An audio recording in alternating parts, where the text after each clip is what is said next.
Hi, I'm Tammy Burgess with Art and Texture. I paint cabinet doors and furniture and decorative painting. I do whatever you want to paint, I'll paint it. I do some murals and some canvas work.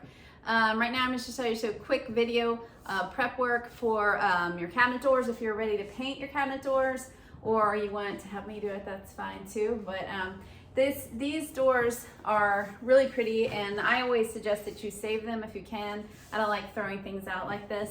I just think it's kind of a waste of materials and supplies. When they're pretty good doors, there's nothing wrong with them. They're just making pretty. So the client actually was so sweet and cleaned them for me, and they labeled them. And so they are off the doors, off the hinges, and they've taken all the hardware off, which was really sweet. Normally I do that, and I really appreciate that. So all I need to do, they've been cleaned. So I just need to sand them and wipe all the dust off, and then I'm going to spray them. And over here are my drying racks. I have bunches of them over there, and I make sure to label all of them, and they were very detailed in their labeling, and the label will go right next to the rack row that I put this on. So every time I do anything to the door, I just replace it right in the same row, and then I know that where this door goes when I rehang it.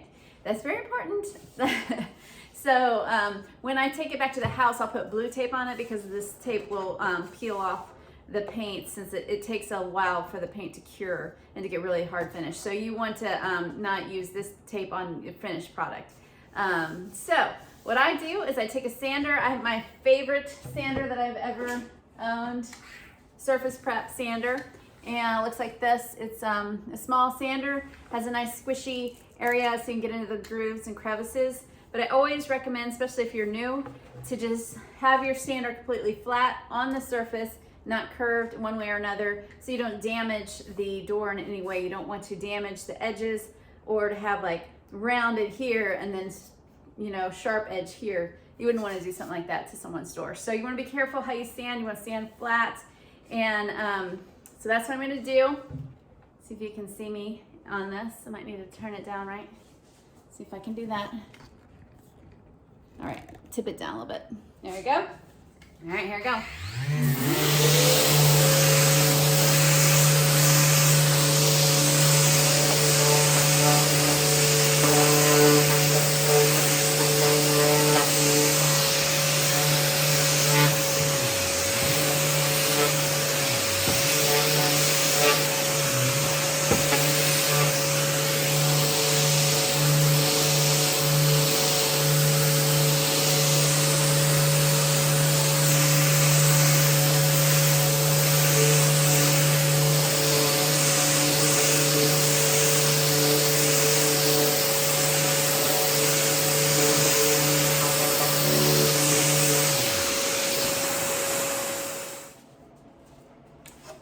Hi, this is just to finish up the video I started a little bit ago. I have just sanded with the Surface Prep sander, sanded all of the flat surfaces, and then I come back. What I do is I come back and I take, I'm gonna get a little closer, up and close.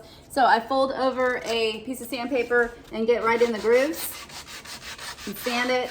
Obviously, I'll be sitting it down, trying to make sure I get in all these grooves, all the cracks, all these little corners, and make sure there's nothing in there that's yucky or sticking out or anything like that. And then I'll take a tool like this. This is a sculpting tool, but you can also use the dental hygiene tools and use to get into these edges, because a lot of times, who knows what's been in there, right? It's been like maybe 20 years for some of these cabinet doors. So, I mean, if you're cooking, who knows what has been flung around the kitchen.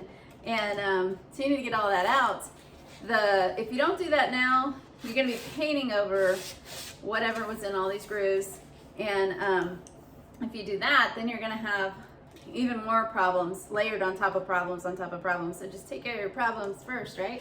Yeah, that's like a moral lesson. But anyway, so you go in and you sand all the little corners and edges and get everything smooth, and just do it. Just keep going until you get it all nice and clean. Then I take a damp cloth. I don't use any harsh chemicals, especially after I've sanded, because if you sand and use the harsh chemicals afterwards, sometimes the primer will repel the chemicals. It doesn't adhere right, it haven't dried enough.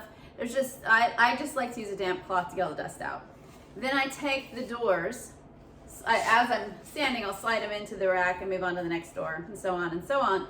But I'll take these doors to my spray booth and I blow them with a blower, and it gets all sucked out to the exhaust system out that goes outside. So the dust gets all sucked out there, and then I'll just spray it right there. Right after I've blown all the dust off, I'll spray it and with a primer on the, and then the primer will turn out something like this.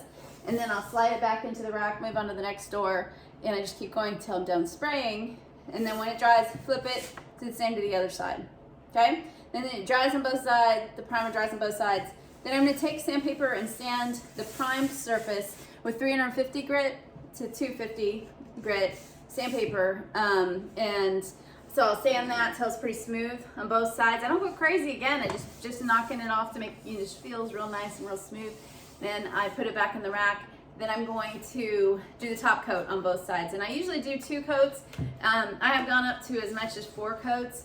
I obviously don't charge clients more than that, more for the extra coats. I just want it to look nice for them. And sometimes a different door is just different, comes out different, and you have to sand it again, prime it again, just to get the perfect finish for your clients. So, all right, if you have any questions, leave me a message right underneath or send me a message, and I'll get right back to you as soon as I can. And thanks for listening, and I'll talk to you soon.